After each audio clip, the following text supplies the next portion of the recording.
Welcome, आप सभी का स्वागत है हमारे YouTube चैनल पढ़रे पे। हमारा जो YouTube चैनल है आप लोगों को इस तरह का दिखाई देगा। ये हमारा YouTube चैनल है पढ़रे के नाम से, और ये हमारी पढ़रे ऑनलाइन क्लासेस के लिए एप्लीकेशन है जो आपको प्ले स्टोर पर मिल जाएगी। इस तरह की आप लोगों को वो ऐप मिलेगी, और याद रखिएगा कि हमारी ऐप के नीचे एजुकेशन शील्ड विद मीडिया ये वाली जो ऐप है ये हमारी है। और इस ऐप के अंदर आप जैसे इंस्टॉल करोगे आपको टाइम टेबल क्लासेस के लिए मिल जाएगा, आपको स्टडी मटेरियल मिल जाएगा, और लाइव चैट भी आप कर सकते हो।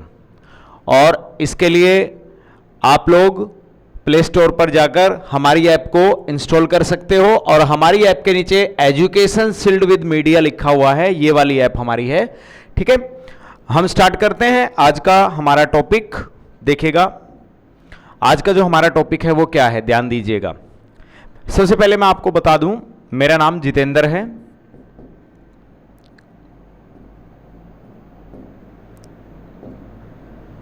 देखिएगा, सबसे पहले मैं आपको बता दूं कि मेरा नाम जितेंद्र है और मैं आपको फिजिक्स पढ़ाने वाला हूं।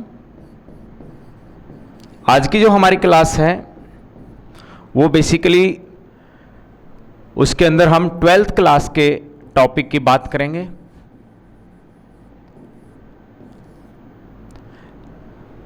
ट्वेल्थ क्लास के टॉपिक की हम लोग उसके अंदर बात करने वाले हैं, और आज हम अपना एक चैप्टर स्टार्ट करेंगे, उसके बारे में हम लोग बात करते हैं। देखिएगा कि हम 12th क्लास का बिल्कुल एक बेसिक सा चैप्टर स्टार्ट करने जा रहे हैं जिसका नाम है इलेक्ट्रोस्टैटिक। हम इलेक्ट्रोस्टैटिक ये वाला चैप्टर हम डिस्कशन करने वाले हैं। देखिएगा ये वाला चैप्टर थोड़ा सा लेंथी चैप्टर है, बट इस चैप्टर के अंदर ऐसे ऐसे बेसिक कॉन्सेप्ट्स हैं जो पूरी की पूरी 10+2 क्लास के अंदर आप लोगों को बार बार काम आएंगे। जैसे मैं आपको बता सकता हूँ छोटा सा एग्जांपल देके कि आप लोगों ने जैसे चार्ज के बारे में पढ़ा होगा। 10th क्लास के अंदर आप लोगों ने थोड़ा चार्ज के बारे में डिस्कशन किया है, करंट के बारे में डिस्कशन किया है, पोटेंशियल डिफरेंस के बारे में डिस्कशन किया है। उससे रिलेटेड आप लोगों ने कुछ लॉज पढ़े हैं, जैसे ओहम्स लॉ हो गया। इस तरीके से आप लोगों ने 10th क्लास के अंदर थोड़ा सा इस चैप्टर की रूपरेखा आप लोगों ने पढ़ ली है। लेकिन अब थोड़ा सा बड़े लेवल पे इस चैप्टर को कैसे समझ सकते हैं, ठीक है, तो ये आपकी हेल्प करेगा नीट के लिए, जेई के लिए, और हमारे बोर्ड एग्जाम्स के लिए भी। ठीक है, जो भी हमारे लेक्चर रहेंगे। तो हम स्टार्ट करते हैं आज का हमारा जो चैप्टर नंबर 1 है इलेक्ट्रोस्टैटिक। देखिएगा हम बिल्कुल डेरिवेशन किस तरीके से आप लोगों ने पेपर के अंदर ड्राइव करने हैं, पेपर के अंदर कैसे क्वेश्चन पूछे जा सकते हैं, बोर्ड एग्जाम्स की मैं बात कर रहा हूँ।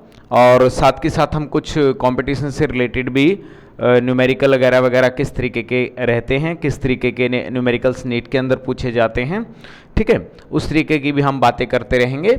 और हम साथ के साथ बोर्ड की क्लासेस के लिए भी इसको अच्छे तरीके से प्रिपेयर कर सकते हैं। ठीक है, तो देखिएगा हम स्टार्ट करते हैं। दोबारा से फिर मैं बता देता हूँ, हमारे यूट्यूब चैनल पढ़रे को ज़्यादा से ज़्यादा सब्सक्राइब करें और हमारे साथ जुड़िए। देखिएगा सबसे पहले हम स्टार्ट करते हैं। इस चैप्टर के अंदर जो सबसे हमारा फर्स्ट टॉपिक रहता है वो है हमारा इलेक्ट्रिक चार्ज। ठीक है, सबसे पहले हमारा जो टॉपिक है वो है इलेक्ट्रिक चार्ज। हम इलेक्ट्रिक चार्ज के बारे में बेसिकली बात करने वाले हैं कि इलेक्ट्रिक चार्ज है क्या चीज़। ठीक है, देखो जी, मैं आपको एक छोटी सी बात समझाता हूँ कि आप अगर मेरे पास एक मटेरियल है कोई भी, फॉर एग्जांपल मान लीजिएगा कि मेरे पास ये रिमोट है।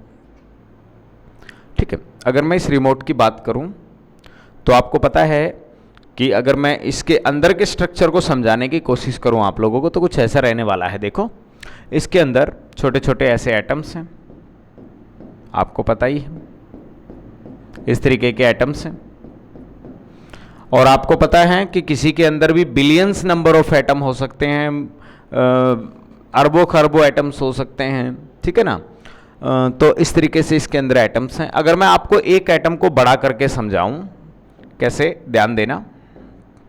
अगर मैं आपको बेसिक इस एटम को मान लीजिएगा बड़ा करके दिखाऊं, तो इस एटम को अगर मैं बड़ा करके समझूं तो आप देखोगे कि इस एटम के अंदर एक न्यूक्लियस होगा और उस न्यूक्लियस के चारों तरफ ऐसे इलेक्ट्रॉन्स भी होंगे, अलग अलग सेल के अंदर ऐसे इलेक्ट्रॉन्स भी होंगे। ओके, ये इस तरीके का इसका अंदर का स्ट्रक्चर रहने वाला है इस एटम का। सिमिलरली अगर मैं इस एटम की बात करता हूं तो इस एटम के पास भी एक न्यूक्लियस होगा, उसके चारों तरफ इस तरीके से इलेक्ट्रॉन्स होंगे। सेम अगर प्रोसीड करें सेम चीज़ को, तो यहाँ पे एक और न्यूक्लियस और उसके चारों तरफ इस तरीके से इलेक्ट्रॉन्स। तो कहने का मेरा ये मतलब है कि मैंने अभी आपको 1 2 3 तीन तरह के एटम के आपको मैंने स्ट्रक्चर बना के दिखा दिए हैं। अब इसमें ऐसे ऐसे बिलियंस नंबर ऑफ एटम हैं इस मटेरियल के अंदर, ठीक है। तो अगर हम देखें कि अगर इसके अंदर मान लीजिएगा मैं आपको ये कह दूं कि 1 करोड़ एटम है, तो पक्की बात है 1 करोड़ न्यूक्लियस इसके अंदर इकट्ठे हो गए हैं, क्योंकि हर एटम का अपना अपना न्यूक्लियस होता है, बिल्कुल। तो उस वे से अगर मैं यहाँ पे एक बात बोलूँ कि भाई अगर मैं इस एटम की बात करूँ, उसका स्ट्रक्चर ऐसा है, इसका स्ट्रक्चर ऐसा है, इसका स्ट्रक्चर ऐसा है, सिमिलरली और भी बहुत सारे एटम्स होंगे और इस तरीके का स्ट्रक्चर बनता जाएगा सबका, और एक बड़ा कॉम्प्लेक्स सा एक सिचुएशन बन जाएगा आप लोगों का, ठीक है। तो इसके अंदर एक चीज़ हमें देखने को मिल रही है, कॉमनली एक चीज़ देखने को मिल रही है कि ये जो मटेरियल है, इस मटेरियल के पास एटम है और हर एटम के पास पॉजिटिव चार्ज है और हर एटम के पास नेगेटिव चार्ज है। तो ये आप याद रखिएगा बात कि चार्ज हर किसी के पास होता है, ठीक है कि नहीं। पॉजिटिव भी होता है, नेगेटिव भी होता है। इस पेन के पास भी चार्ज है, पॉजिटिव चार्ज भी है, नेगेटिव चार्ज भी है। इस उंगली के पास भी चार्ज है, पॉजिटिव चार्ज भी है, नेगेटिव चार्ज भी है। अब आप कहोगे सर चार्ज है तो अट्रैक्शन और रिपल्सन क्यों नहीं है? फिर चार्ज है और अट्रैक्शन और रिपल्सन कुछ और चीज है। अट्रैक्शन और रिपल्सन के लिए चार्ज रिस्पॉन्सिबल नहीं होता, अट्रैक्शन और रिपल्सन के लिए नेट चार्ज रिस्पॉन्सिबल होता है। जैसे फॉर एग्जांपल इसके पास जितना पॉजिटिव है उतना ही नेगेटिव चार्ज है, बट इसके अंदर नेट चार्ज तो जीरो हो गया ना। इसके पास जितना पॉजिटिव है उतना ही नेगेटिव है, तो नेट चार्ज क्या हो गया? जीरो। तो नेट चार्ज इसमें भी जीरो है, नेट चार्ज इसमें भी जीरो है। There is no attraction and repulsion between this. तो हम ये कह सकते हैं कि भाई अट्रैक्शन और रिपल्सन इसलिए नहीं है क्योंकि नेट चार्ज किसी के पास नहीं है। ओके, चार्ज सबके पास है, पॉजिटिव भी है, नेगेटिव भी है, ठीक है ना। तो अगर मैं आपको ये कह दूं कि ठीक है, हमने एक मटेरियल के स्ट्रक्चर को समझने की कोशिश की, उसमें चार्जेस हैं, पॉजिटिव चार्ज भी है, नेगेटिव चार्ज भी है, तो मैं चार्ज को डिफाइन कैसे करूं? अगर बच्चे को लिखना पड़ जाए इसका डेफिनेशन कि भाई इलेक्ट्रिक चार्ज को वो पेपर में लिखना पड़ जाए तो कैसे लिखेगा फिर? हाँ, उसका हमारे पास एक इलाज है, देखो कैसे, वो कैसे लिखने वाला है। मैं आपको बता दूं कि चार्ज आपको कुछ कुछ समझ आया, सबके पास है, नेगेटिव भी है, पॉजिटिव भी है, नेट चार्ज नहीं है, बिल्कुल सही बात। पेपर में आप इस चीज को कैसे लिखने वाले हो अगर आपसे कोई पूछ ले? It is the characteristics of, it is the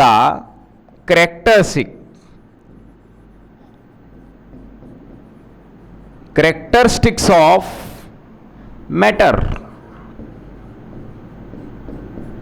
ये मैटर का कैरेक्टरिस्टिक्स हो गया। जैसे होनेस्टी होती है ना, होनेस्टी, तो होनेस्टी ह्यूमन बीइंग का कैरेक्टरिस्टिक्स है। अगर मैं आपको कह दूं व्हाट इज होनेस्टी, होनेस्टी क्या है, आप उसको डिफाइन नहीं कर पाओगे, बट ये जरूर कह दोगे कि होनेस्टी ह्यूमन बीइंग का एक कैरेक्टरिस्टिक्स है। सिमिलरली मैटर का एक कैरेक्टरिस्टिक्स है जिसको आप क्या बोल सकते हो? इलेक्ट्रिक चार्ज, ठीक है ना। और ये हमारा इलेक्ट्रिक चार्ज को बताने का एक तरीका है, ठीक है ना, वरना हम इसको कैसे डिफाइन कर सकते हैं? तो ये हमारा इलेक्ट्रिक चार्ज है। नेक्स्ट जो हमारा टॉपिक है that is types of, pattern से चलेंगे बिल्कुल सारे टॉपिक, आपको टेंशन लेने की जरूरत नहीं है, पैटर्न वाइज, ठीक है। Types of electric charge, types of electric charge, electric charge के टाइप्स क्या क्या हैं, ठीक है। इलेक्ट्रिक चार्ज बेसिकली दो तरह के होते हैं, आपको पता है पॉजिटिव चार्ज और नेगेटिव चार्ज, दो तरह के हमारे पास चार्जेस हैं, पॉजिटिव चार्ज और नेगेटिव चार्ज। पॉजिटिव को शॉर्ट में मैं ऐसे लिख देता हूं, नेगेटिव को मैं ऐसे लिख देता हूं। ये था हमारा इलेक्ट्रिक चार्ज और types of charge. Okay, next पढ़ते हैं हम। देखो नेक्स्ट जो हमारा इसमें टॉपिक आने वाला है वो है यूनिट्स ऑफ चार्ज। बेसिकली उससे पहले हम कैलकुलेशन ऑफ चार्ज कर लेते हैं एक बार। कैलकुलेशन ऑफ चार्ज, अगर आपसे कोई पूछ ले कि चार्ज को आप कैसे कैलकुलेट कर सकते हो, तो देखिएगा, जैसे फॉर एग्जांपल आप इसी पेन पे पूछने लग जाओ कि सर इस पे कितना पॉजिटिव चार्ज है, कितना नेगेटिव चार्ज है, क्योंकि नेट चार्ज तो आप बता दोगे, नेट चार्ज तो जीरो है, ठीक है ना। तो कितना पॉजिटिव है कितना नेगेटिव है कैसे हम बता सकते हैं, ध्यान दीजिएगा। टाइप्स, हम बेसिकली जो सिंबल यूज करते हैं चार्ज के लिए, वो आप कैपिटल क्यू भी यूज कर सकते हो और स्मॉल क्यू भी यूज कर सकते हो, इट्स योर चॉइस, ठीक है। अगर मैं बात करूं तो चार्ज हमारा पॉजिटिव भी हो सकता है, नेगेटिव भी हो सकता है, और चार्ज हमारा Ni होता है, Ni, ठीक है। अब यहां से मैं आपको समझाता हूं कि ये मैंने क्या लिख दिया। देखो, इसका ये मतलब है कि चार्ज आपका दो फार्मूलों में डिवाइड हो सकता है, Q is equal to plus Ni और Q is equal to minus Ni। Charge के आपके दो तरह के फार्मूले रहने वाले हैं, देखिएगा वो हम समझते हैं क्या है, ठीक है। तो हमारे अंदर जो है चार्ज के अंदर हमें दो फार्मूले मिल गए हैं, Q is equal to plus Ni और Q is equal to minus Ni। ये जो Q is equal to plus Ni है, ये किस तरीके से आप इसको क्या बोल सकते हो। देखो यहां पे जो N है ये हमारा नंबर ऑफ प्रोटॉन है, नंबर ऑफ प्रोटॉन है, ओके। यहां पे जो हमारा N है ये नंबर ऑफ इलेक्ट्रॉन्स हैं, नंबर ऑफ इलेक्ट्रॉन्स हैं। और जो हमारा E है जी, ये इसको समझने की जरूरत है थोड़ा सा। जो हमारा E है, इस E को बेसिकली हम क्या बोलते हैं, ध्यान से सुनिएगा। इस E का नाम है एलिमेंट्री चार्ज, एलिमेंट्री चार्ज। अब कई बच्चे एलिमेंट्री चार्ज के बारे में जानते नहीं है कि क्या होता है एलिमेंट्री। एलिमेंट्री का मतलब है स्मॉलेस्ट पॉसिबल चार्ज, इससे छोटा चार्ज आपको दुनिया में कहीं देखने को नहीं मिलेगा, that is called elementary charge. तो E is stand for elementary charge. कई बच्चे सोचते हैं कि E is the electrons, is the protons, ऐसा कुछ नहीं है। E हमारा एलिमेंट्री चार्ज है और N हमारा नंबर ऑफ इलेक्ट्रॉन्स भी हो सकता है, N हमारा नंबर ऑफ प्रोटॉन्स भी हो सकता है। वो डिपेंड करता है कि आप प्लस Ni लेते हो या माइनस Ni लेते हो, ओके। आगे देखिएगा, अब ये जो एलिमेंट्री चार्ज है ना, इसका वैल्यू साइंटिस्टों ने फिक्स कर रखा है कि 1.6 इंटू 10⁻⁻⁹ कूलम लेना है। कितना लेना है, इतना कूलम लेना है, ठीक है ना। तो इसको आप याद रखिएगा कि E हमेशा एक कांस्टेंट नंबर है और E क्या है, minimum possible charge in the universe. इससे छोटा चार्ज आपको नहीं मिलेगा, दिस इज योर, ठीक है, एलिमेंट्री चार्ज। तो ये फॉर्मूला है, इस तरीके से आप चार्ज को कैलकुलेट कर सकते हो। इसको थोड़ा सा न्यूमेरिकल से समझाता हूं मैं, किस तरीके का न्यूमेरिकल बना सकते हैं। इस पर एक आसान सा न्यूमेरिकल बनाते हैं, देखिएगा। मैंने आपको कहा कि how many electrons in 1 coulomb, in 1 coulomb, एक कूलम में कितने इलेक्ट्रॉन्स हो सकते हैं। अगर आपको फाइंड आउट करना पड़ जाए वो, तो इसको हम कैसे सोल्व करेंगे, आंसर देखिएगा। देखो आपको गिवन क्या है, यहाँ से पता लग रहा है हमें 1 कूलम गिवन है और इलेक्ट्रॉन्स निकालने हैं। तो इलेक्ट्रॉन्स वाला फॉर्मूला यूज करेंगे, ये वाला, ओके। बेसिकली आपको ये गिवन है, कितना है 1 कूलम्ब, ये हमारा 1 कूलम्ब है, -n, ओके। और E is your elementary is your 1.6 10⁻⁻19, okay. और ये वाला जो चार्ज है ये भी नेगेटिव है। क्यों है नेगेटिव? क्योंकि हमें पता है 1 कूलम्ब है और 1 कूलम्ब के अंदर कौन है? इलेक्ट्रॉन्स। तो इलेक्ट्रॉन्स मिलके कैसा चार्ज बनाते हैं? नेगेटिव। तो अंडरस्टूड है कि ये नेगेटिव है। अब यहाँ बेनिफिट क्या हो गया? यहाँ बेनिफिट हमें ये हो गया, नेगेटिव से नेगेटिव इधर कैंसिल हो जाएगा और यहाँ से जो हमारा n बच जाएगा। और आपको पता है ये वाला वैल्यू भी कूलम्ब में होता है, एलिमेंट्री चार्ज का जो ये वाला वैल्यू है कूलम्ब में। और यहाँ से हम कूलम्ब से कूलम्ब भी कैंसिल कर सकते हैं, इससे ये भी कैंसिल हो जाएगा, okay. Now we left with n is your 1 divide by 1.6 into 10⁻⁻19, okay. अगर मैं इसको सोल्व करता हूँ तो 6.25 इंटू 10⁻18 इलेक्ट्रॉन्स आ जाए, ठीक है। तो इतने इलेक्ट्रॉन्स होते हैं 1 कूलम्ब में। अब इस रिजल्ट को याद रखने का बेनिफिट मैं आपको बताता हूँ। अगर आपसे कोई पूछता है 8 कूलम्ब में इलेक्ट्रॉन्स बताओ, तो इसको सिंपली 8 से मल्टीप्लाई कर दो। 9 कूलम्ब में अगर आपसे कोई इलेक्ट्रॉन्स पूछता है तो इसको सिंपली 9 से मल्टीप्लाई कर दो। इस तरीके से आप ये निकाल सकते हो, ठीक है। तो this is your how many electrons in 1 coulomb, ठीक है। इस तरीके से आप इसको समझ सकते हो कि आपने ऐसे इसके ऊपर न्यूमेरिकल करना है। आगे बढ़ते हैं, देखो नेक्स्ट जो टॉपिक है हमारा उसकी तरफ बढ़ते हैं। नेक्स्ट हमारा टॉपिक क्या रहने वाला है? Basically units of charge, units of charge, charge की कुछ यूनिट्स हैं उसके बारे में हम लोग पढ़ते हैं। यूनिट्स ऑफ चार्ज, चार्ज की यूनिट्स क्या क्या है? देखो आपको पता है कि स्टैंडर्ड जो यूनिट है पूरा वर्ल्ड जिसको जानता है, वो जिसको आप एसआई यूनिट कहते हैं चार्ज की, एसआई यूनिट अगर मैं बात करूं तो वो कूलम्ब होती है। इसको बेसिकली कैपिटल सी से लिखा जाता है और जब आप कूलम्ब लिखते हो पूरा तो आपको स्मॉल ई से लिखना पड़ता है, ठीक है, स्मॉल सी से लिखना पड़ेगा। तो इसको मैं पूरे को दोबारा राइट कर देता हूं, ठीक है। देखिएगा अगर आप ऐसे लिखते हो पूरा कूलम्ब तो यहाँ पे स्मॉल सी लिखना है आपने।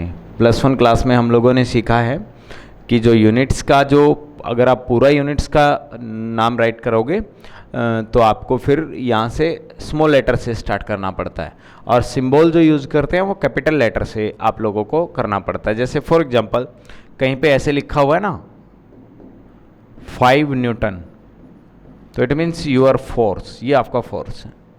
कहीं पे ऐसा लिखा है 5 न्यूटन तो भी बंदा समझ जाएगा कि फोर्स है। अगर कहीं पे ऐसा लिख दिया किसी ने 5 न्यूटन तो फिर बंदा समझेगा 5 साइंटिस्ट है। न्यूटन साइंटिस्ट का नाम था ना, ये साइंटिस्ट के नाम को डिनोट करता है, ठीक है। तो आपने ये वाला गलती कभी नहीं करना, यूनिट लिखो तो स्मॉल लेटर से स्टार्ट करना है, ओके। नेक्स्ट आगे बढ़ते हैं। देखो एक इसका छोटा यूनिट भी रहता है सीजीएस यूनिट। सीजीएस यूनिट क्या रहता है? चार्ज का। सीजीएस यूनिट इसके 2-3 हैं। आप एक होता है स्टार्ट कूलम,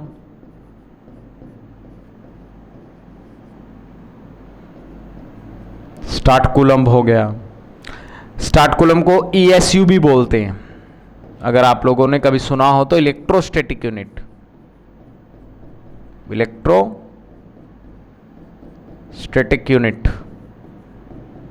ओके। इसको फ्रैंकलिन भी बोलते हैं, फ्रैंकलिन, फ्रैंकलिन, ठीक है, ये भी इसी का नाम है। तो ऐसा यूनिट जो इसका कूलम्ब है, जो इसका छोटा यूनिट रहता है सीजीएस यूनिट जो रहता है, सीजीएस सिस्टम में इसका यूनिट क्या, स्टार्ट कूलम्ब बोल दो, ईएसयू बोल दो, फ्रैंकलिन बोल दो, सभी एक ही चीज़ें हैं, ओके।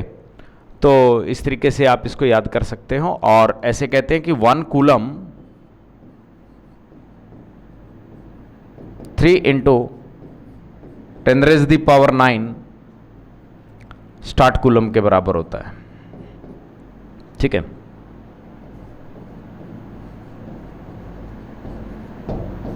ये आपका इतने स्टार्ट कूलम के बराबर रहता है, या 1 कूलम इज योर 3 × 10⁻⁹ ESU बोल सकते हो। 1 कूलम इज योर 3 × 10⁻⁹ फ्रैंकलिन बोल सकते हो। Both are the same things. ठीक है, इस तरीके से आप यहाँ एक अदर यूनिट भी है इसका चार्ज को मेजर करने का, बहुत रेयर यूज होता है, EMU। तो क्या EMU इसे कहते हैं इलेक्ट्रोमैग्नेटिक यूनिट, इलेक्ट्रोमैग्नेटिक यूनिट।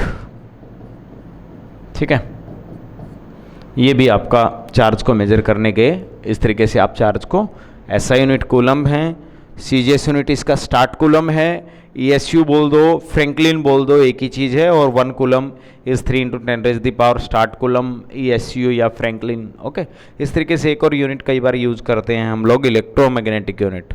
इतनी इंपॉर्टेंट नहीं है ये वाली यूनिट, ज़्यादातर हम कूलम में ही बात करते हैं। ठीक है, नेक्स्ट बढ़ते हैं अगले टॉपिक की तरफ। ये था हमारा यूनिट्स ऑफ चार्ज। देखिएगा, हमने सबसे पहले पैटर्न वाइज हम लोग पढ़ते जा रहे हैं। सबसे पहले हमने इलेक्ट्रिक चार्ज के बारे में पढ़ा, फिर हमने चार्ज को कैलकुलेट कैसे कर सकते हैं उसके बारे में पढ़ा, फिर हम चार्ज को यूनिट्स क्या क्या दे सकते हैं, किस किस यूनिट में उसको मेजर कर सकते हैं, फिर हम लोगों ने वो पढ़ा। ओके, नाउ आगे बढ़ते हैं हम लोग। आज का जो हमारा टॉपिक है वो देखिएगा, नेक्स्ट जो टॉपिक है आज का, that is your properties of electric charge. Okay, properties of electric charge. Next topic है प्रॉपर्टीज ऑफ इलेक्ट्रिक चार्ज।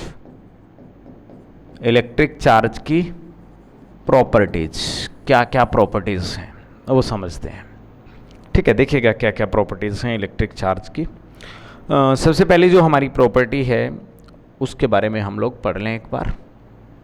देखो, सबसे प्रॉपर्टीज में खास बात क्या क्या है चार्ज की, वो आप लोगों को देखनी है। ठीक है, तो देखिएगा, सबसे पहले हम नंबर एक बात मैं आप लोगों को बता रहा हूं कि चार्ज की सबसे पहली प्रॉपर्टी है charge is additive. Charge additive है। अब एडिटिव कई बच्चों को पता नहीं है कि क्या होता है। इट मीन्स, इसका मतलब है charge can be added. Charge can be added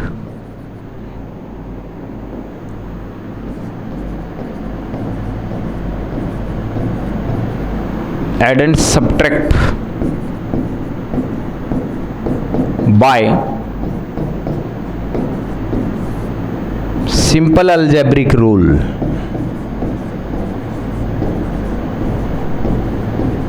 algebra के जो हमारे सिंपल रूल है उनसे आप इसको ऐड कर सकते हो, सब्ट्रैक्ट कर सकते हो। कहने का ये मतलब नहीं है कि कहने का मेरा ये मतलब है कि आप अगर हम एक चीज़ को समझें, एडिटिव का मतलब है कि अगर आपने चार्जेस को ऐड करना है, सब्ट्रैक्ट करना है, सिंपल वे से उनको सब्ट्रैक्ट करो, सिंपल वे से उनको ऐड करो। किसी तरीके का उनके लिए कोई स्पेशल रूल नहीं है ऐड और सब्ट्रैक्ट करने का। मतलब कि जैसा वेक्टर में होता है कि हम रिजल्टेंट लेते हैं, पैरेललोग्राम लॉ से ऐड करते हैं या ट्रायंगल लॉ से ऐड करते हैं, उनमें ऐसा कोई मतलब कि स्पेशल उनका एडिशन करने का कोई मेथड नहीं है। ठीक है ना, उनको सिंपल अलजेब्रिक रूल से आप ऐड और सब्ट्रैक्ट कर सकते हो। जैसे फॉर एग्जांपल, अगर 5 कूलम पॉजिटिव है और आप इसमें 3 कूलम ऐड कर रहे हो, now it become +8 coulomb. Okay, और अगर मैं आपको बताऊं, अगर आपके पास +5 कूलम -3 कूलम है तो आप इसको +2 कूलम लिख सकते हो। अगर आपके पास -5 कूलम है, -3 कूलम है तो आप इसको -8 कूलम लिख सकते हो। इस तरीके से आप सिंपल इसको ऐड और सब्ट्रैक्ट कर सकते हो। ठीक है ना, तो ये एक बेनिफिट है इसका कि चार्ज को सिंपल वे से ऐड और सब्ट्रैक्ट किया जा सकता है। ठीक है, ये है इसकी एडिटिव प्रॉपर्टी चार्ज की। अगली प्रॉपर्टी के बारे में पढ़ते हैं। नेक्स्ट, दूसरी जो प्रॉपर्टी है वो है आपकी charge is invariant. Charge invariant होता है। अब आप कहेंगे कि सर इनवेरिएंट का क्या मतलब है? It means value of charge not change with speed. इसका ये मतलब है कि चार्ज का वैल्यू स्पीड के साथ चेंज नहीं होता है। मतलब जैसे आपने कार ली, उस कार में आपने एक इलेक्ट्रॉन रख दिया और इलेक्ट्रॉन पे चार्ज है -1.6 10⁻⁻19 कूलम, इतना चार्ज रहता है उसके ऊपर। ठीक है, अगर आप उस गाड़ी को स्पीड ऑफ लाइट से दौड़ा दोगे तो हम देखेंगे कि चार्ज का वैल्यू अब भी चेंज नहीं हो रहा। आपको पता है कि मास जो होता है वो स्पीड के साथ चेंज हो जाता है, इंक्रीज हो जाता है मास। आपका मास 50 kg है, अगर आपको स्पीड ऑफ लाइट से दौड़ा दिया जाए तो आपका मास बढ़ जाएगा, 50 पॉइंट समथिंग हो जाएगा। मेरे कहने का ये मतलब है कि मास जो है स्पीड के साथ चेंज कर सकता है, बट चार्ज स्पीड के साथ कभी चेंज नहीं करता, चार्ज का वैल्यू बदलता नहीं है कभी। ओके, तो इसलिए कहते हैं इसको इनवेरिएंट है। ओके, नेक्स्ट थर्ड प्रॉपर्टी जो है हमारी इलेक्ट्रिक चार्ज की वो देखते हैं। थर्ड प्रॉपर्टी है हमारी charge is quantized. Third property हमारी ये है कि चार्ज क्वांटाइज्ड है। अब आप कहेंगे कि सर ये क्वांटाइज्ड क्या होता है? देखो, quanta mean packets. Charge packets की तरह की प्रॉपर्टी के अनुकूल काम करता है। देखो मैं आपको समझाता हूँ, थोड़ा समझने की ज़रूरत है। अगर मैं आपको कभी भी ये कह दूँ कि जाओ 3.2 पैकेट लेके आओ किसी चीज़ के, तो पॉसिबल नहीं है। हमें पता है कि भाई या तो पैकेट 3 ही मिलेंगे या पैकेट 4 मिलेंगे। ओके, मैं आपको कह दूं 5.9 पैकेट लेके आओ, ये भी पॉसिबल नहीं है। या तो पैकेट 5 ही मिलेंगे या 6 मिलेंगे। मतलब एक कंप्लीट नंबर हमें याद आता है जब पैकेट का जिक्र होता है। तो सिमिलरली ऐसे ही चार्ज में भी हमें एक कंप्लीट नंबर याद आना चाहिए। कैसे?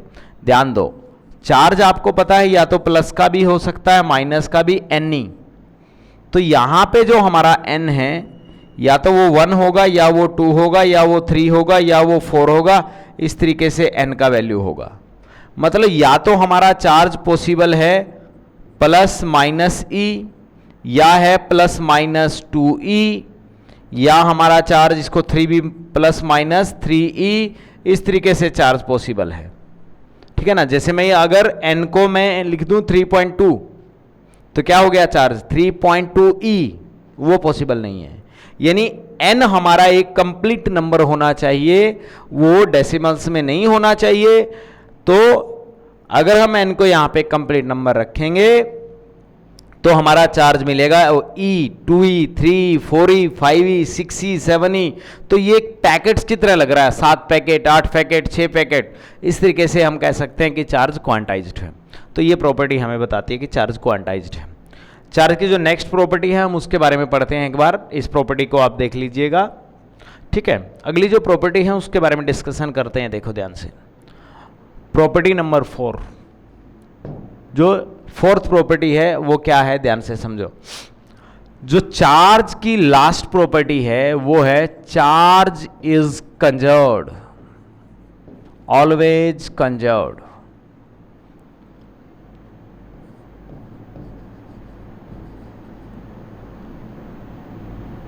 ठीक है, ये ऐसे याद कर सकते हैं हम। देखो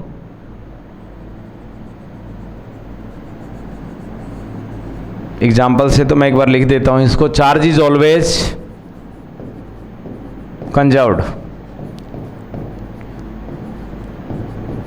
पहले हम इसको पूरा कर देते हैं एक बार, बाद में मैं समझा दूंगा इसको। देखो ध्यान से कि चार्ज कंजर्व्ड होता है, तो कंजर्वेशन का क्या मतलब है, ध्यान से समझते हैं इसको। देखो कंजर्वेशन का क्या मतलब है। इट मीन्स, आपने एक सिंपल सी बात सुनी है, charge neither be created, charge neither be created nor be destroyed, nor be destroyed. Charge ना ही बनते ना ही खत्म होते, ये बिल्कुल सही बात है। ठीक है ना, ये प्रॉपर्टी हमें वो सिखाती है। मैं इसको थोड़ा सा आपको एग्जाम्पल से समझाता हूँ। देखो, ये थोड़ा समझने का टॉपिक है, इसमें ज़्यादातर स्टूडेंट को दिक्कत रहती है, तो आप इसको अच्छे तरीके से समझें। जैसे मैं एक रिएक्शन करता हूँ, जैसे यूरेनियम 92 236 है मान लीजिएगा, इसने रिएक्शन स्टार्ट की और हमने देखा ये थोरियम में बदल गया 90 234 और इसने हीलियम छोड़ दिया, तो इसको कहते हैं अल्फा पार्टिकल। हीलियम का ही नाम होता है अल्फा पार्टिकल। ओके, और अगर हम इस रिएक्शन में समझने वाली चीज़ ये है, देखो क्या, अगर मैं बात करूं कि ये इस रिएक्शन का रिएक्टेंट है और इस रिएक्टेंट के पास 92 इलेक्ट्रॉन हैं। अब आप कहोगे सर आपको कैसे पता लगा इसमें 92 इलेक्ट्रॉन्स हैं? ये जो एटॉमिक नंबर होता है ये आपका इलेक्ट्रॉन्स के बराबर होता है, 92 है तो 92 इलेक्ट्रॉन्स हैं। अब अगर मैं इस रिएक्टेंट की बात करूं, सॉरी प्रोडक्ट की बात करूं, रिएक्टेंट में 92 इलेक्ट्रॉन्स हैं। अगर मैं इस प्रोडक्ट की बात करूं तो इस प्रोडक्ट में 90 इधर है और 2 इधर है, तो 92 इलेक्ट्रॉन्स ही अब है। तो खास बात क्या हुई भाई कि रिएक्शन से पहले भी 92 इलेक्ट्रॉन थे, रिएक्शन के बाद भी 92 इलेक्ट्रॉन्स हैं। इट मीन्स ये है कि नए इलेक्ट्रॉन नहीं बने हैं और ना ही पुराने इलेक्ट्रॉन खत्म हुए हैं। तो इसीलिए ये जो इक्वेशन है, ये जो रिएक्शन आपके सामने लिखी गई है, ये रिएक्शन आपको ये समझाती है कि भाई चार्ज हमेशा कंजर्व्ड रहता है, neither be created nor be destroyed. क्या 92 इलेक्ट्रॉन से ज़्यादा जनरेट हो गए इधर? नहीं। क्या 92 खत्म हो गए इधर? नहीं ना। कुछ पार्ट खत्म हुआ हो? नहीं, ऐसा कुछ नहीं है। तो charge neither be created nor be destroyed, कभी नहीं बनेगा कभी खत्म नहीं होगा। ये रिएक्शन हमें ये चीज़ समझाती है। ओके, और ये जो रिएक्शन है ये न्यूक्लियर रिएक्शन है। मैं आपको बता दूं तो हमने न्यूक्लियर रिएक्शन के अंदर पढ़ा कि चार्ज कंजर्व्ड रहता है। एक दो एग्जाम्पल और देके मैं आपको क्लियर करता हूं कि और जगह भी हमने देखा, ये तो न्यूक्लियर रिएक्शन में देख रहे हैं, और जगह भी हमने देखा कि चार्ज कंजर्व्ड रहता है। समझाता हूं, देखिएगा। एक दूसरा एग्जाम्पल मेरे पास चार्ज के कंजर्वेशन के लिए ये है, देखो बड़ा ही आसान एग्जाम्पल, और ज़्यादातर जो स्टूडेंट को समझ नहीं आता है वो मैं आप लोगों को बताने जा रहा हूं। जैसे मेरे पास ये गामा है, ठीक है, ये गामा रेडिएशन है। Gamma radiation, okay. तो हमने देखा कि ये रेडिएशन है और यहाँ पे कोई चार्ज नहीं है, न्यूट्रल की स्थिति में है। तो गामा रेडिएशन कन्वर्ट हो रही है, हमने देखा कि एक इलेक्ट्रॉन बन रहा है, ई नेगेटिव, यहाँ पे एक इलेक्ट्रॉन में कन्वर्ट हो रहा है गामा पार्टिकल्स। गामा रेडिएशंस जो हैं, सॉरी पार्टिकल मैं गलत बोल गया, अभी नहीं बोलूँगा। गामा रेडिएशंस जो हैं वो इस फॉर्म में चला गया है, इलेक्ट्रॉन की फॉर्म में। मतलब रेडिएशन अब कह सकता हूँ कि पार्टिकल की फॉर्म में जा रहा है, क्योंकि इलेक्ट्रॉन तो आपको पता है एक पार्टिकल है ना, उसके पास तो मास है 9.1 10⁻³ किलोग्राम। तो गामा हमारा इस फॉर्म में चला गया और हम खुश हो गए कि भाई यहाँ पे चार्ज था 0 और यहाँ पे चार्ज हो गया नेगेटिव।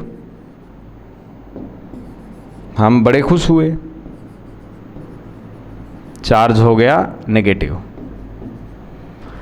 अब फिर ये तो हमने अपने रूल को खराब कर दिया कि भाई charge neither be created nor be destroyed. ये देखो मैंने तो चार्ज बना दिया, नेगेटिव बन गया।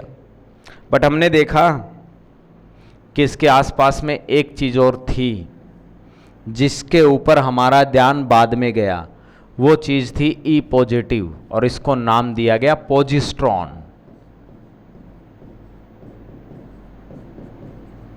पोजिस्ट्रॉन। अब पोजिस्ट्रॉन क्या है?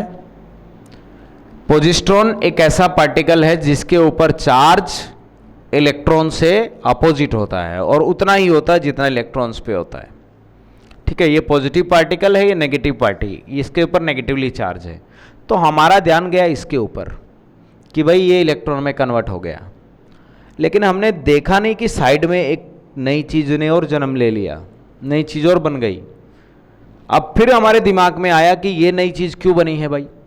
ये नई चीज़ इसलिए बनी है, चार्ज को कंजर्व रखना है। क्यों?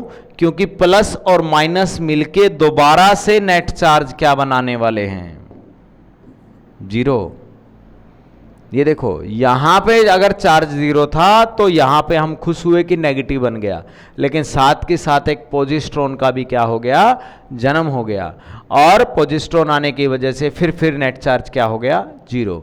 मतलब चार्ज यहां पर भी नहीं बना है, यहां पर भी कंजर्वेशन चल रहा है। नाइदर भी क्रिएटेड, देखो क्रिएट नहीं हो पाया, कोशिश की क्रिएट होने की, उधर पोजिस्ट्रॉन बन गया अपने आप। क्रिएट हुआ तो पेयर में क्रिएट हुआ, जितना पॉजिटिव उतना नेगेटिव, तो उससे फर्क नहीं पड़ता कुछ, पॉजिटिव और नेगेटिव मिलके फिर बैलेंस कर देंगे। अब इस रिएक्शन को किताबों में जाना जाता है पेयर प्रोडक्शन के नाम से। और इस रिएक्शन में अगर आप देखो तो जो रेडिएशन है वो मैटर की फॉर्म में जा रही है। मैटर समझते हो ना? ठीक है ना, ये मैटर है दोनों, ये रेडिएशन है, तो रेडिएशन किस में जा रही है? मैटर में। तो मैंने लिखा रेडिएशन कन्वर्ट इनटू मैटर, और इस रिएक्शन का नाम है पेयर प्रोडक्शन। तो ये रिएक्शन भी हमें बताती है कि भाई चार्ज कंजर्व रहता है। एक रिएक्शन से और समझाता हूं आपको चार्ज का कंजर्वेशन। ठीक है, देखिएगा, एक मेरे पास एक एग्जाम्पल और है चार्ज के कंजर्वेशन को समझाने का, उसको और समझिएगा जरा। एग्जाम्पल, चार्ज के कंजर्वेशन को समझाने का मेरे पास एक एग्जाम्पल और है। क्या है वो एग्जाम्पल? ध्यान से सुनो। हमने देखा कि एक इलेक्ट्रॉन ने पोजिस्ट्रॉन के साथ मिलाप किया। ठीक है ना, एक इलेक्ट्रॉन को मतलब कि एक इलेक्ट्रॉन ने क्या किया? पोजिस्ट्रॉन को निगल लिया। ठीक है ना, क्या कर लिया? निगल लिया। निगल लिया तो हमने देखा कि क्या बना? गामा। तो आपको पता, इलेक्ट्रॉन ने अगर पोजिस्ट्रॉन को निगल लिया तो किस में कन्वर्ट हो गए? गामा में। मीन्स यहां पे चार्ज क्या है? 0। और यहां पे भी चार्ज क्या है? 0। तो रिएक्शन किसको फॉलो करती है? Law of conservation of charge को। इस रिएक्शन को हम ऐसे याद कर सकते हैं कि इसमें जो मैटर है ना, वो रेडिएशन की फॉर्म में जा रहा है।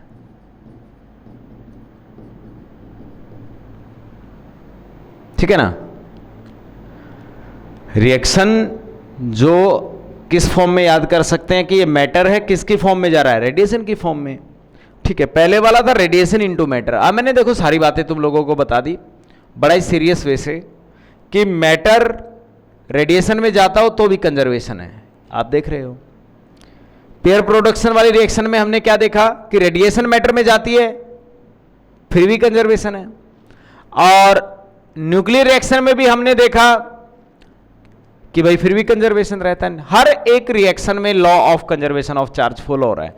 और केमिस्ट्री में तो आप कई दफा इक्वेशन को बैलेंस भी करते हो, चार्जेस को बैलेंस भी करते हो ना, तो वो इसीलिए करते हैं कि neither be created nor be destroyed. ठीक है ना, तो इस तरीके से ये एग्जाम्पल आप लोग याद रख सकते हो। ये हमारा चार्ज से रिलेटेड है। तो हमने देखेगा क्या क्या पढ़ा इसके अंदर, ध्यान से समझिएगा। इलेक्ट्रिक चार्ज पढ़ा हम लोगों ने, फिर हम लोगों ने इलेक्ट्रिक चार्ज को कैसे कैलकुलेट करते हैं, फिर हम लोगों ने यूनिट्स के बारे में पढ़ा, चार्ज की यूनिट्स किस तरीके की होती हैं, फिर हम लोगों ने क्या पढ़ा? प्रॉपर्टीज ऑफ चार्ज के बारे में पढ़ा। अब मैं आपको कुछ और बातें थोड़ी सी बता रहा हूं और उनके बारे में हम डिस्कशन करते हैं। ठीक है, देखिएगा नेक्स्ट जो हमारी क्या बात है, ध्यान से समझो। आप लोगों को मैं मोल कॉन्सेप्ट से भी चार्ज फाइंड आउट करना बता सकता हूं कि चार्ज को आप कैसे फाइंड आउट कर सकते हैं। ठीक है, तो इसके लिए मैं आपको देखिएगा गहराई में तो आप लोगों को नहीं लेके जा रहा हूं। खैर, एक मैं सिंपल से आपको फॉर्मूला याद करवा रहा हूं, उस फॉर्मूले से आप क्वेश्चंस को मिनटों में सोल्व कर सकते हो। ठीक है, ध्यान से सुनिएगा। तो ये फॉर्मूले हो सकते हैं आपको कहीं लिखे हुए ना मिले, ठीक है, आप इनको नोट में लिख लीजिएगा। ठीक है, देखो, अगर आपने कहीं पे भी नंबर ऑफ, पहला नोट, अगर आपको कहीं पे भी नंबर ऑफ इलेक्ट्रॉन्स निकालने हैं in given mass,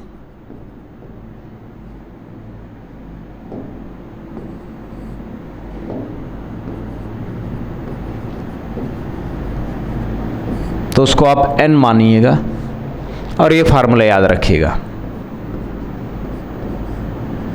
number of electrons in one atom या molecule into Avogadro number. Avogadro 6.023, ये कई दफ़ा मैं 6.23 लिख जाता होगा, ठीक है ना, तो इसको याद कर लीजिएगा। एवोगैड्रो नंबर आप लोगों को पता है, अगर मैं कहीं गलती भी कर जाऊं तो, ठीक है ना, वैसे चांसेस तो नहीं हैं, फिर भी कई दफ़ा 6.023 इंटू 10⁻23 ये आपका एवोगैड्रो है। और नंबर ऑफ इलेक्ट्रॉन्स इधर आप लोगों ने लिखना है गिवन मास, और नीचे आप लोगों ने लिखना है एटॉमिक या मॉलिक्यूलर मास, एटॉमिक या मॉलिक्यूलर मास।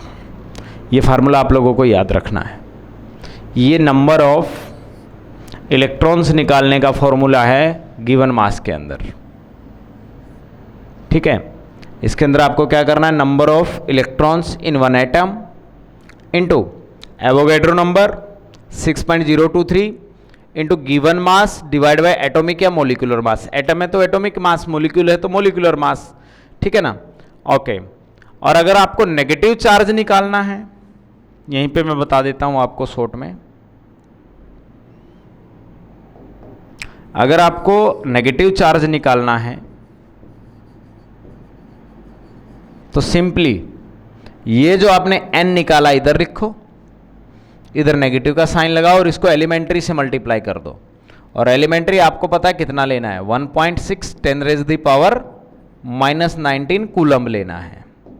ओके, और इस तरीके से आप, और ये तुम्हारा n इधर से कैलकुलेट हो ही जाएगा, ये वाला तो n है ही, ठीक है, इधर से क्या हो जाएगा, कैलकुलेट हो जाएगा, ये आपका n इधर से ही कैलकुलेट हो जाएगा।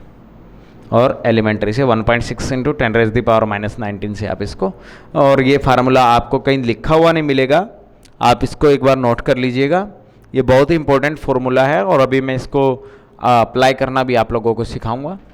ठीक है, ध्यान से समझिएगा। देखो, नेक्स्ट जो हमारा है वो है नोट नंबर सेकंड है, उसको समझ लेते हैं एक बार। नोट नंबर सेकंड को देखो, नोट नंबर सेकंड क्या समझाता है, ध्यान से समझो। अगर आपको नंबर ऑफ प्रोटॉन्स निकालने पड़ जाए इन गिवन मास, तो वो कैसे फाइंड आउट करेंगे, ध्यान दो। उसको निकालने का हमारा जो तरीका है उसको भी मैं बेसिकली n ही मान सकता हूं, ठीक है। उसका जो तरीका है वो है हमारा number of protons in one atom या molecule into Avogadro number 6.023 10⁻23 into given mass divide by atomic या मॉलिक्यूलर मास। ओके, ये हमारा नंबर ऑफ प्रोटॉन्स निकालने का फार्मूला है। अगर इसी से रिलेटेड आपसे कोई पूछ ले कि पॉजिटिव चार्ज बताओ भैया, बड़ा इजी है, तो पॉजिटिव प्लस Ni हो गया फार्मूला। तो ये तो आपने बेसिकली कितना लेना है, 1.6 इंटू 10⁻⁻⁻19 कूलम। ओके, और n आप ऊपर से कैलकुलेट कर ही सकते हो इस केसेस में। अब बातों से ऐसे पेट नहीं भरेगा, ना फॉर्मूला याद करने से पेट भरेगा। इसमें मैं आपको न्यूमेरिकल करके दिखाता हूं कि आपने इसको कैसे अप्लाई करना है। ओके, नेक्स्ट देखते हैं। तो ये दोनों फार्मूले प्लीज़ एक बार आप स्क्रीन को रोक के और इन फार्मूलों को अपनी कॉपी में राइट कर लीजिएगा, बिकॉज ये आपको कहीं लिखे हुए नहीं मिलेंगे, डायरेक्ट यूज होंगे सिर्फ। ठीक है, देखो ध्यान से समझें। मेरे पास एक सिंपल से क्वेश्चन से करता हूं, find negative charge and net charge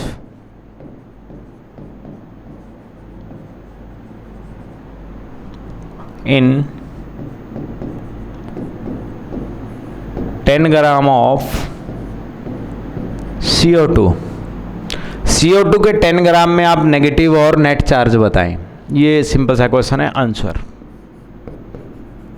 अगर हम बात करें नेट चार्ज की, तो वो तो मैं आंखें बंद करके ही, नेट चार्ज तो जीरो ही होता है, कोई भी चीज़ हो। ठीक है, जितना पॉजिटिव आएगा उतना नेगेटिव आएगा, नेट चार्ज को आप जीरो लिख दीजिएगा।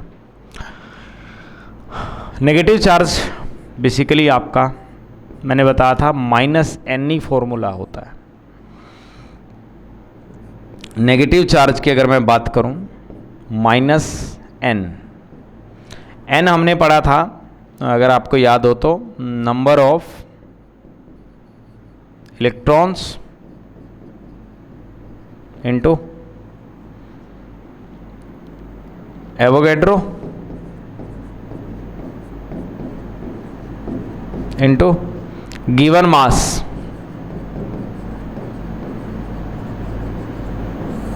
डिवाइड बाय एटॉमिक या मॉलिक्यूलर मास। ओके, और दिस इज योर एलिमेंट्री, और मल्टीप्लाई में है तो 1.6। ये हमारा नेगेटिव चार्ज का फॉर्मूला हो गया, इतने coulomb. Now we put value here, what we obtain, देखो negative charge is negative. Okay, number of electrons, इस वाले का वैल्यू मैं प्लेस करने जा रहा हूं। देखो,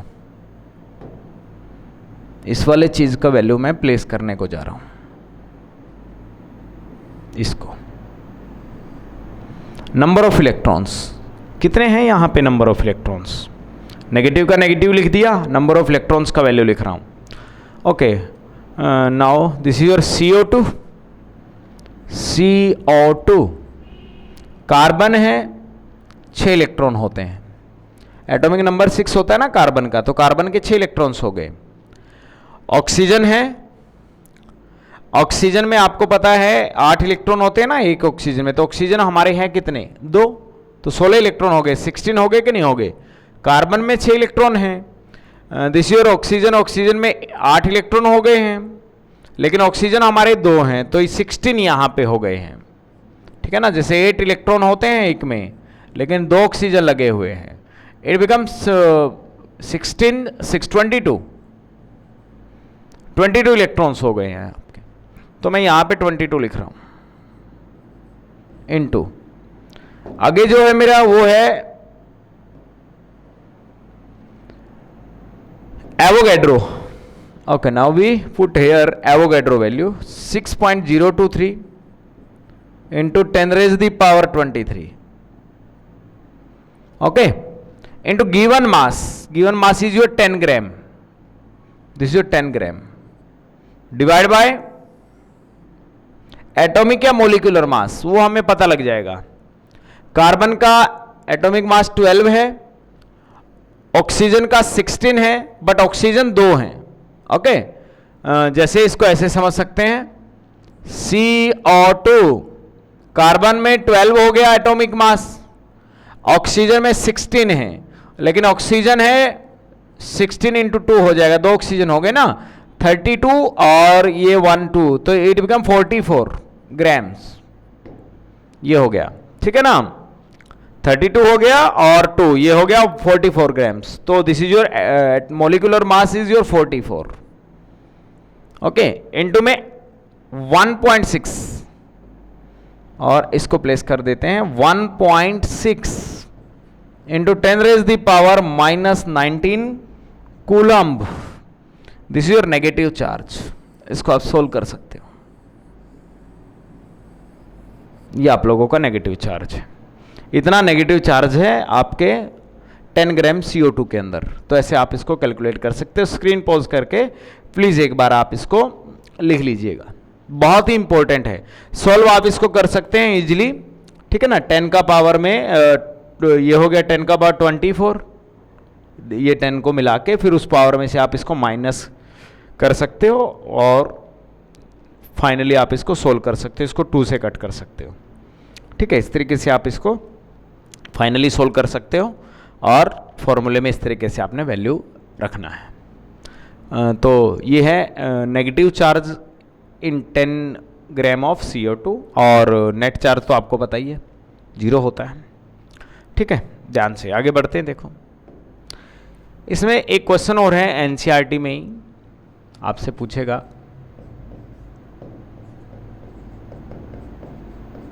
कई बच्चों को उसमें भी प्रॉब्लम है। ये NCERT में ही है क्वेश्चन आपके। क्या क्वेश्चन है वो एक बार मैं आपको बता दूं। उसने बोला find positive charge in a cup of water.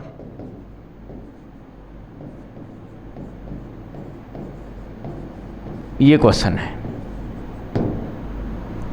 Answer, ठीक है। वाटर H2O हो गया। तो अगर हम बात करें इसके अंदर नंबर ऑफ प्रोटॉन्स चाहिए हमें, तो हाइड्रोजन में 1 है और हाइड्रोजन खुद 2 हैं, तो 2 तो हो गए इसमें H2 में प्रोटॉन, और ऑक्सीजन में तो 8 प्रोटॉन होते हैं, तो 10 हो गए। हाइड्रोजन में 1 होता है ना, लेकिन हाइड्रोजन 2 हैं, तो 2 हो गया। ऑक्सीजन में 8 है, तो 10 आपके क्या हो गए, नंबर ऑफ प्रोटॉन्स। तो हमें निकालना है positive charge in a cup of water. Positive charge का फॉर्मूला हमें याद है, number of protons into Avogadro into given mass divide by molar mass, atomic या molar mass, molecular mass, okay. Into में 1.6 10 raise the power -19 coulomb, okay. आप value place करते हैं। Number of protons आपके 10 हो गए। एवोगैड्रो आपको पता ही है। मास आपको ऊपर कुछ दिया नहीं है, कुछ नहीं दिया गया है, तो 250 ग्राम लेते हैं। क्यों ले रहा हूँ इतना? क्योंकि कप को मैं 1000 ग्राम का चौथा हिस्सा मान के काम कर रहा हूँ। कोई बात नहीं, आप 250 ग्राम ले लो, नथिंग इज। अगर आपको कुछ भी मेंशन ना किया गया है, अगर आप लोगों को उसने बता दिया कि इतने ग्राम वाटर है, तो then we put here 250 grams, okay. कुछ ना कहे तो 250 ले लीजिएगा, डिवाइड बाय एटॉमिक या मोलिकुलर आपको पता ही है कितना होने वाला है। एटॉमिक या मोलिकुलर इसके अंदर हाइड्रोजन में 2 हो गया, ऑक्सीजन में 16 हो गया, इट बिकम 18, तो ये आपका 18 हो जाएगा। और ये आपका 1.6 into 10 raise the power -19 coulomb, इतना नेगेटिव चार्ज, इतना सॉरी पॉजिटिव चार्ज है एक कप ऑफ वाटर में। इतना आपका पॉजिटिव चार्ज रहता है एक कप ऑफ वाटर के अंदर। ये हमारा NCERT में क्वेश्चन है और इस तरीके से आपको इसको सोल्व करना है। फाइनली आप इसको सोल्व कर सकते हैं, ठीक है। ये सॉल्यूशन मैं आपके लिए छोड़ रहा हूँ, ठीक है ना। तो ये हमारा पॉजिटिव चार्ज है इन ए कप ऑफ वाटर, एक कप ऑफ वाटर में, ठीक है। इसे कहते हैं मोल कॉन्सेप्ट से आप लोग पॉजिटिव और नेगेटिव चार्ज कैसे निकाल सकते हो। तो एक बार स्क्रीन को रोक के प्लीज़ इसको आप लोग लिख लीजिएगा, ठीक है। ये बहुत ही इंपॉर्टेंट फॉर्मूले हैं और इससे आप इस तरीके से, तो हमने देखिएगा, अगर आप देखें, हमने सबसे पहले चार्ज पढ़ा है, चार्ज क्या चीज़ है, चार्ज को कैसे कैलकुलेट करते हैं, यूनिट्स क्या हैं चार्ज की, प्रॉपर्टीज़ क्या रहने वाली है, मॉल कॉन्सेप्ट से चार्ज आप कैसे निकाल सकते हो, ये चीज़ें हम लोगों ने पढ़ ली है। ये बेसिकली हमारा इलेक्ट्रिक चार्ज से रिलेटेड जो लेक्चर था वो ये था, ठीक है। तो आज हम अपनी वीडियो को यहीं रोकते हैं और नेक्स्ट क्लास में हम लोग मिलेंगे एक नई वीडियो के साथ। Thank you. हमारे यूट्यूब चैनल पढ़ रहे को ज़्यादा से ज़्यादा सब्सक्राइब करें और हमारी जो ऐप है आपको प्ले स्टोर पर मिल जाएगी पढ़ रहे के नाम से। और एक बात ज़रूर याद रखें कि हमारी ऐप के नीचे आपको मैंने बताया था सिल्ड मीडिया मेंशन किया हुआ है, वो वाली हमारी ऐप है, आप उसको ज़्यादा से ज़्यादा इंस्टॉल करें और उस पर आपको ऑप्शन मिल जाएंगे, टाइम टेबल मिल जाएगा क्लासेस के लिए, कोर्सेज़ कौन कौन से कोर्सेज अवेलेबल है उनका लिस्ट आप लोगों को मिल जाएगा। आप लाइव चैट करके हमसे पूछ सकते हो, किसी भी तरीके के डाउट है हम लोगों से आप कंसल्ट कर सकते हो, ठीक है। तो आप ज़्यादा से ज़्यादा हमारे यूट्यूब चैनल को सब्सक्राइब करें और आप ज़्यादा से ज़्यादा हमारी ऐप को इंस्टॉल करें और अपनी पढ़ाई को एक नया रूप दें। Thank you.